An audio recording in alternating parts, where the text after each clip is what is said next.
Well, we had for quite some time a very tumultuous relationship with the town of Peace River. We weren't able to come to any agreement on anything, and in fact, our relationship was just non-existent, which was having an effect on the overall region because people were watching what was happening with ourselves and the town, and so a lot of things were going nowhere fast.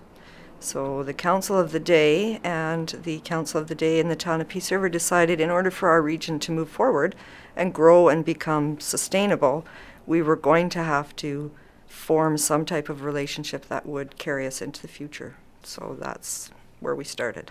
The two CAOs basically decided in discussions with their councils we needed to do something. So we went forward to municipal affairs looking for some help and decided the mediation process was going to be the best one for us to start to work on some protocols. The process was, it was a room full of two councils and CAOs and facilitators, and we sat down and started talking back and forth. We really had to gain an understanding of each other. So when we started, there wasn't that understanding. So we started out by, what do you need? What do we need? Right. And our councils really on both sides had to hear beyond the words that were being said. Otherwise, we weren't able to understand each other's points of view, what the issues were.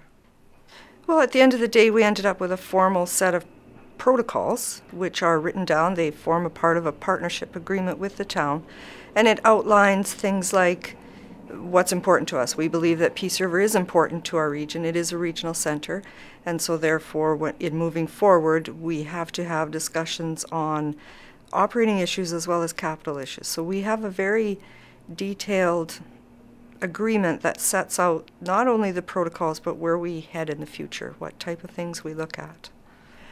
As the Chief Administrative Officer, one of the biggest challenges was getting 14 people to agree to sit in a room together and try and work out their relationship and listen to one another. The other challenge as a Chief Administrative Officer is once we got to that point, we have an agreement, we have the protocols in place, we have a good relationship, then we have an election. So now we have to educate the new councillors on how we got to that point, why the agreement and the protocols are in place, and make sure that we can continue to use them to move forward.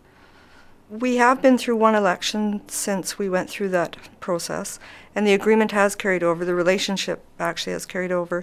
And in fact, we've been through two chief administrative officers at the town of Peace River since the agreement, and we have been able to maintain that relationship. The communication, the collaboration is still ongoing. It's a process that leads to building trust, and without trust, none of our municipalities can continue to operate. We can't operate in silos. We have to be collaborative and move forward in order to be sustainable. So as Chief Administrative Officers, I think it's our responsibility to put those old relationships and things to the side and get our councils to look forward.